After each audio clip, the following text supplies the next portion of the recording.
Chosen one, you are not crazy, you were right about it all, and the liar at the center can't defend what they did. You were manipulated when it felt wrong. Validation is arriving through facts, not feelings, and it will land publicly, cleanly and final. No appeals remain anywhere. You have something this liar can't fake. You possess something so authentic, so genuine, so divinely given, that no amount of performance or imitation can reproduce it. Maybe it's your spiritual gifts, your intuition that cuts through deception like a knife through butter, your ability to see people's true nature, even when they're wearing masks, that natural discernment that makes liars uncomfortable just by being in your presence. Or maybe it's your authenticity, the way you move through the world without apology, how you don't perform for people or twist yourself into shapes to fit in. You're comfortable in your own skin, and that comfort is magnetic. People are drawn to what's real, and you're the realest thing in any room you walk into.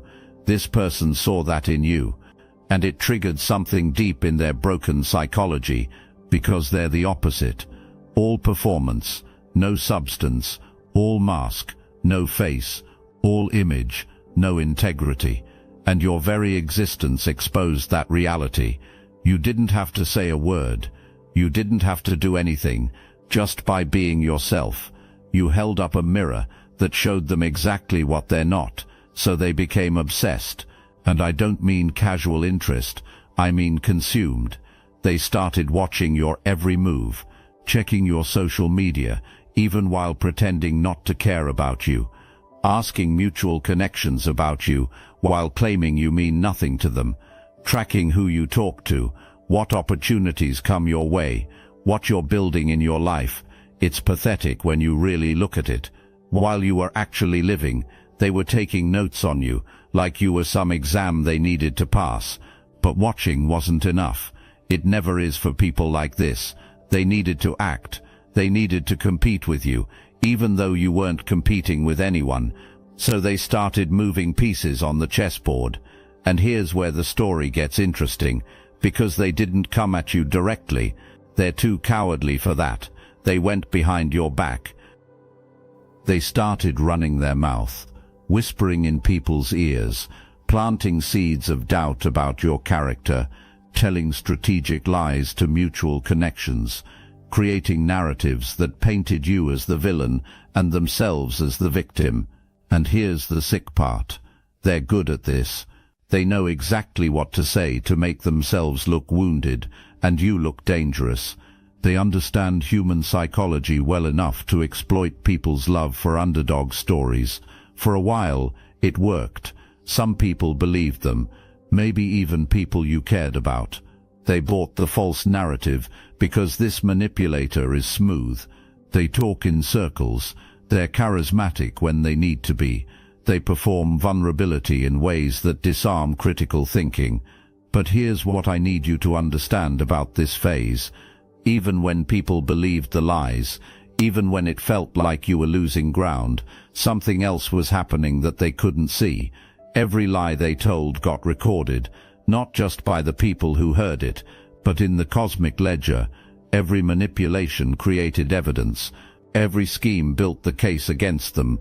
They thought they were getting away with it, but in reality, they were constructing their own prison, brick by brick, lie by lie, and the door was about to slam shut. Now let me tell you why this worked on you longer than it should have. You're naturally self-sufficient. Life taught you early that if you want something done, you handle it yourself. People who were supposed to protect you didn't show up. People who were supposed to love you weren't capable. So you developed this incredible ability to self-soothe, to problem-solve in the middle of chaos, to find peace when everything around you is burning. That's real power. That's the kind of strength most people never develop, but it came with a cost.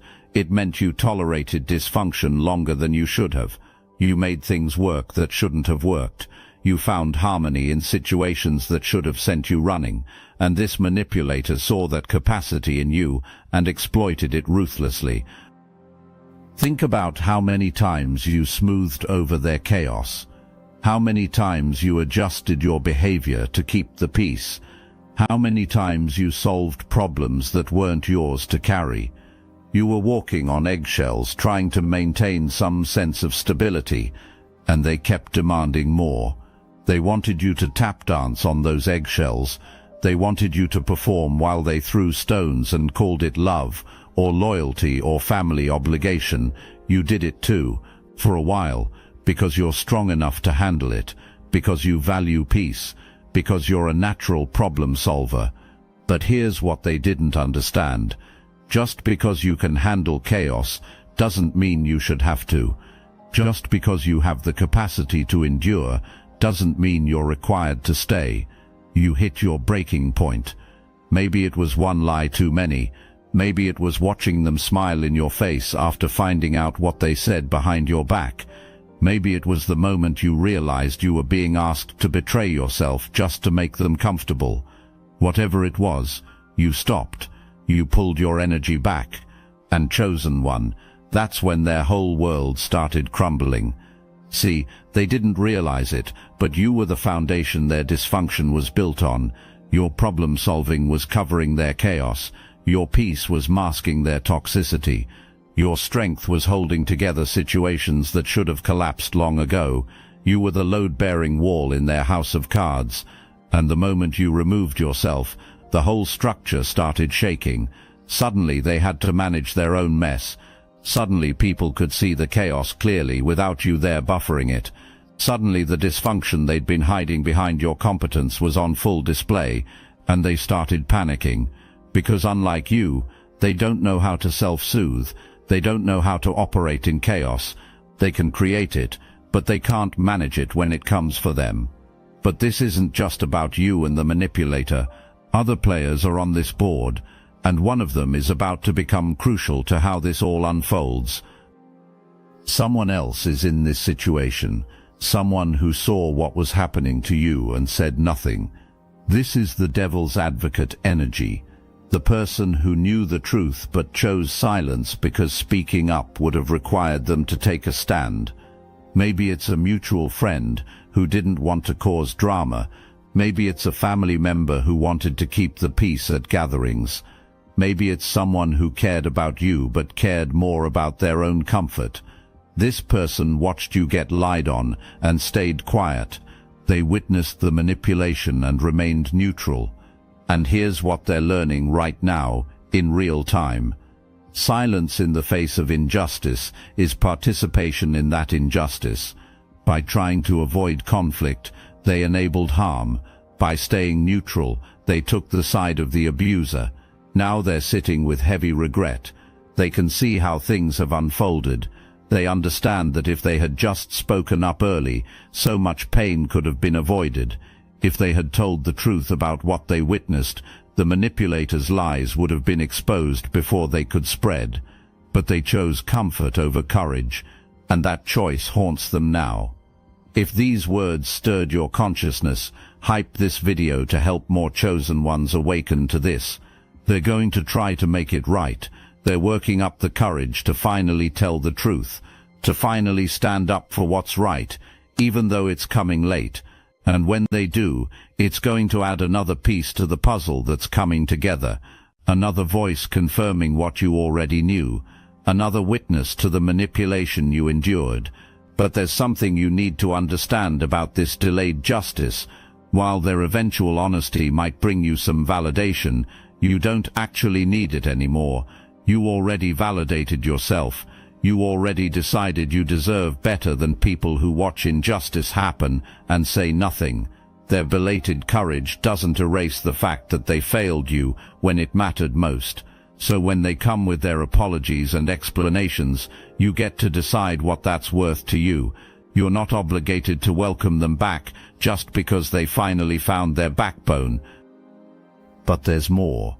A whole group of people believed the manipulator's lies, flying monkeys who participated in talking about you, who maybe even actively worked against you based on false narratives they were fed. And something is shifting with them right now. They're starting to compare notes. They're realizing the stories don't add up. Person A was told you did one thing. Person B heard something completely different. Person C has another version entirely. And when they put these pieces together, they're seeing they were played. They were used as pawns in someone else's vendetta. They were manipulated into participating in harming someone who didn't deserve it. These people are about to turn. Some are feeling foolish for being deceived so easily. Some are getting angry at the manipulator for using them. Some are experiencing guilt for the judgments they made without knowing the full story. And that shift, that turning, is creating cracks in the manipulator's support system that are about to become fractures. Then those fractures are about to become complete collapse. Some of these flying monkeys are realizing they were exploited. Their emotions were weaponized. Their sense of loyalty was twisted. Their desire to help someone they thought was hurting was turned into participation in actual harm. And that realization doesn't sit well with anyone who has a conscience. Watch what happens when they start questioning the manipulator directly. Instead of getting straight answers, they get deflection. Instead of clarity, they get more confusion. Instead of honesty, they get attacked for not being supportive enough. And each of these interactions is waking them up to the fact that they've been played from the beginning. The manipulator is about to make a critical mistake. They're going to accidentally confess to exactly what they did to you while trying to convince people they're the victim.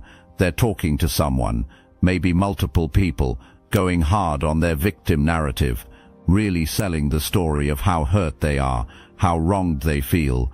They're talking fast, gesturing, working themselves into an emotional performance. And right in the middle of all that theater, something is going to slip out that reveals the truth. It's going to happen quickly. Something like, "Yeah, I told everyone what they were really like, but can you believe they won't even talk to me now?" Or, "Sure, I went behind their back, but I had my reasons and now they're acting like I'm the bad guy." They're so focused on being seen as the victim that they don't even realize they're confessing to being the villain.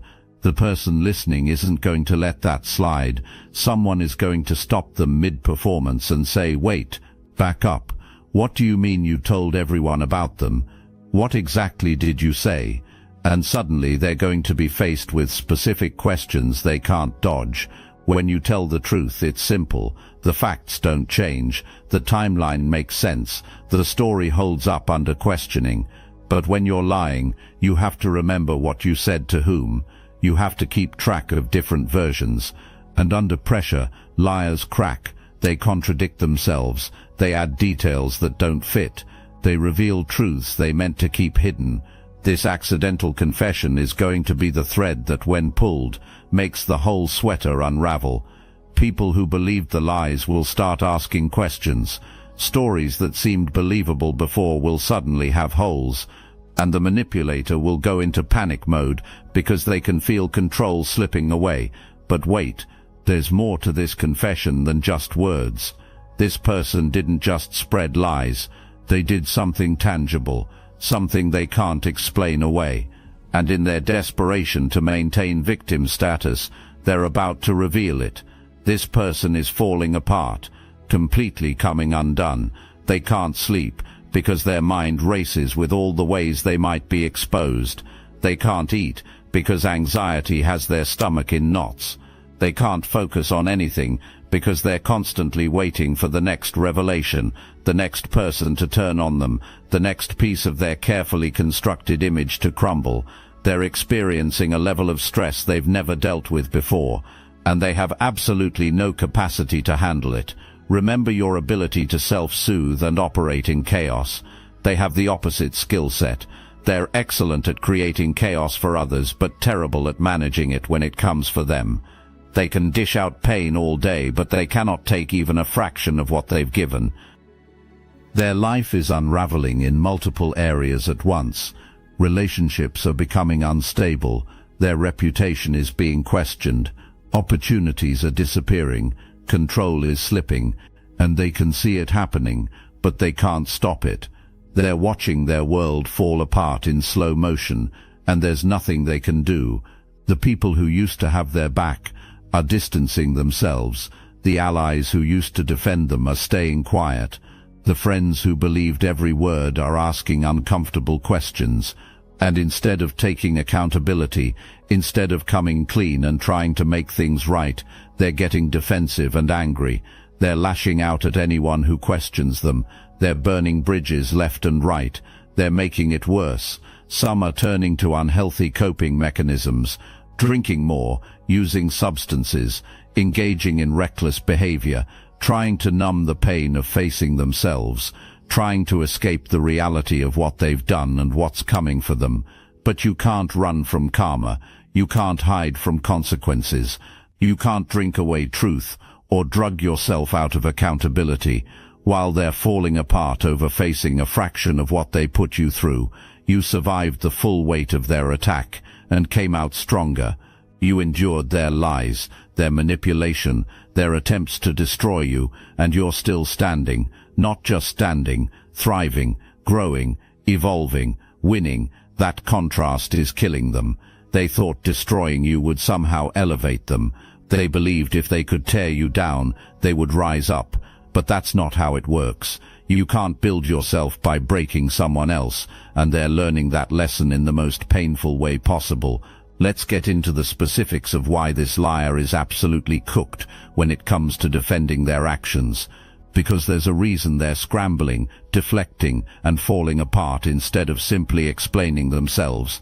They have no defense, none, and they know it. First, intent matters. And their intent was malicious from the start. They didn't spread lies about you because they were confused or misinformed. They created those lies deliberately. They crafted narratives specifically designed to damage you. They knew exactly what they were doing when they opened their mouth to poison other people's perception of you. You can't defend malicious intent. You can only hope people don't ask about it directly. Second, the evidence is stacking against them. Remember those flying monkeys who are comparing notes? Those conversations are revealing patterns. Person A realizes they were told the exact same exclusive secret as person B and person C, which means the manipulator wasn't sharing confidential information. They were running a coordinated campaign. That's not someone who got emotional and said too much once.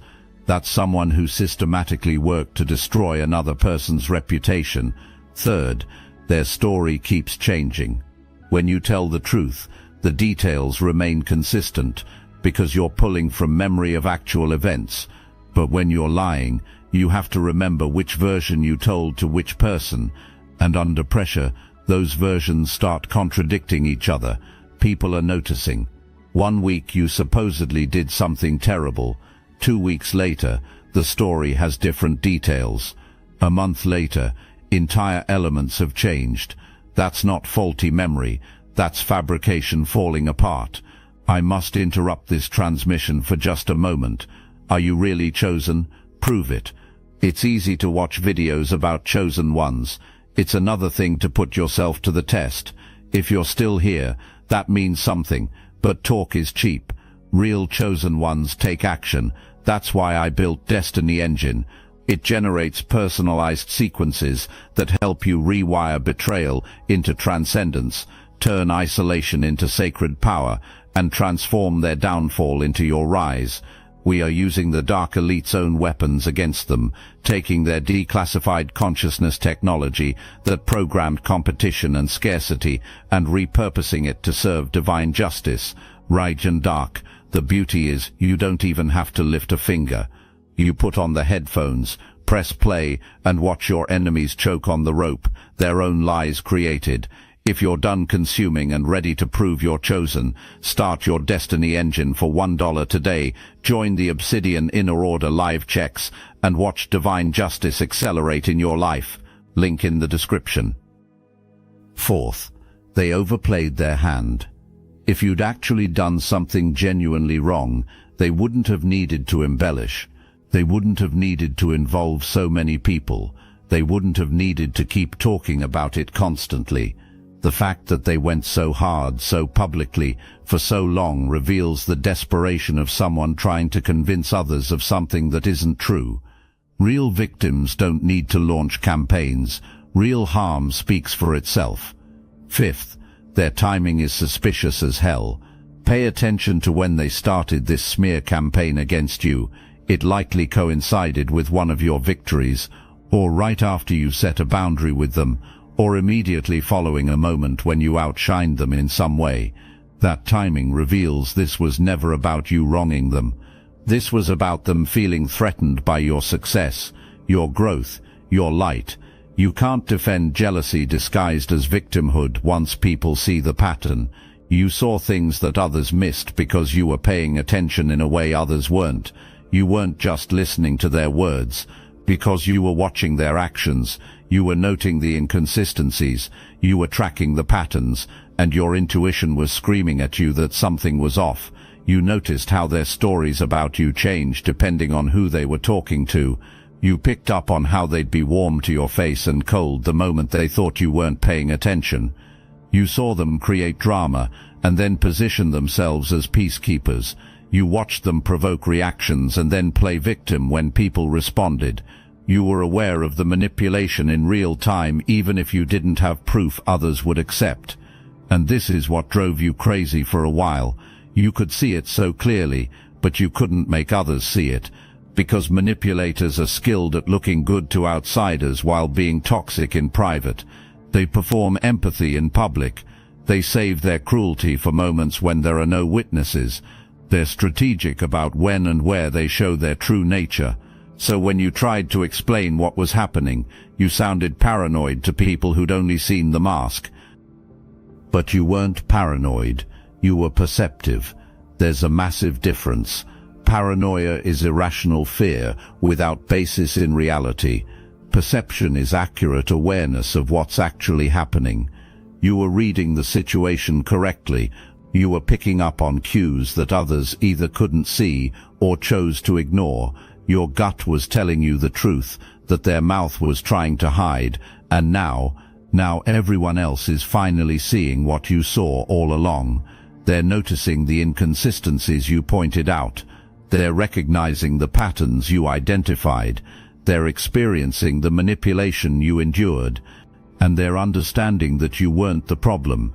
You were the person who saw the problem first and had the courage to name it, even when no one believed you.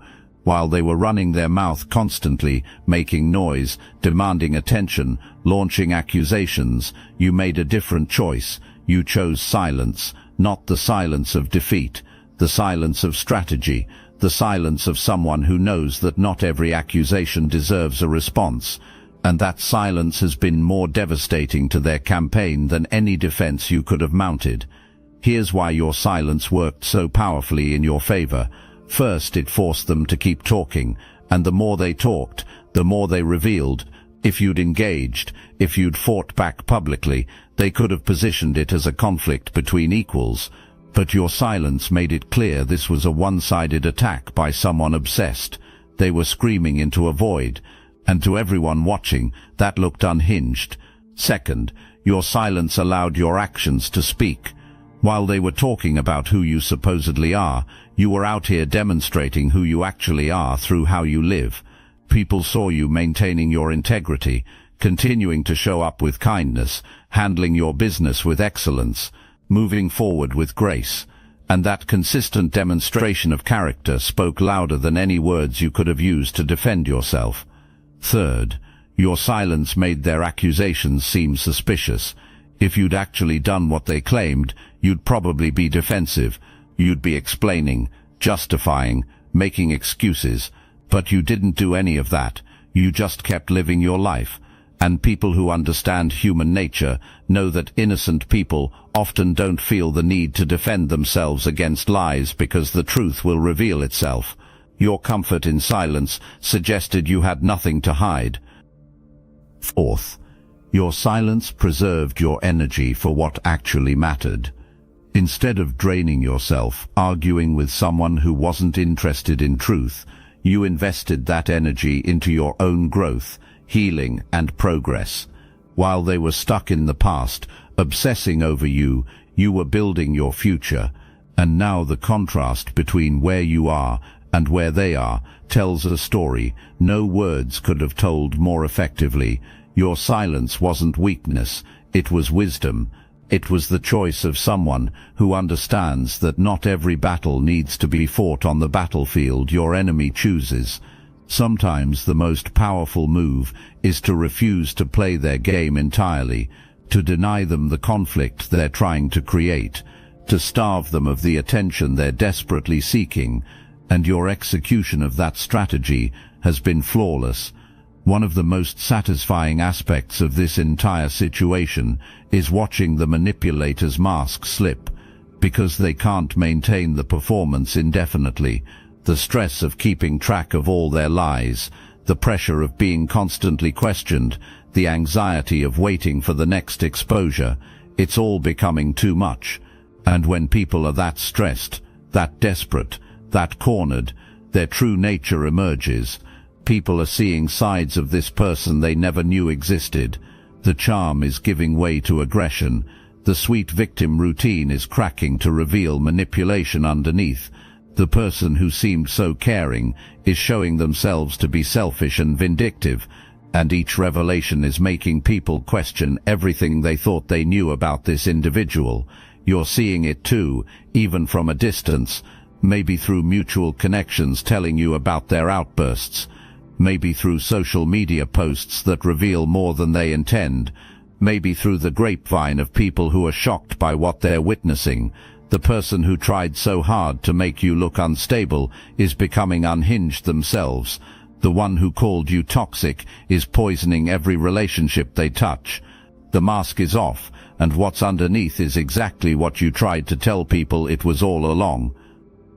This is the part where your vindication becomes visible to everyone. Not because you're pointing it out, not because you're saying "I told you so," but because reality is demonstrating that you were right about everything. Every concern you raised is being validated. Every warning you gave is proving accurate. Every boundary you set is showing itself to have been necessary. You're being proven right without having to prove anything. There's been a spiritual component to this attack. Whether it's actual rituals and spells or just massive amounts of negative energy and ill will being sent your way, there's been a concentrated effort in the spiritual realm to block your blessings, disturb your peace, knock you off your path.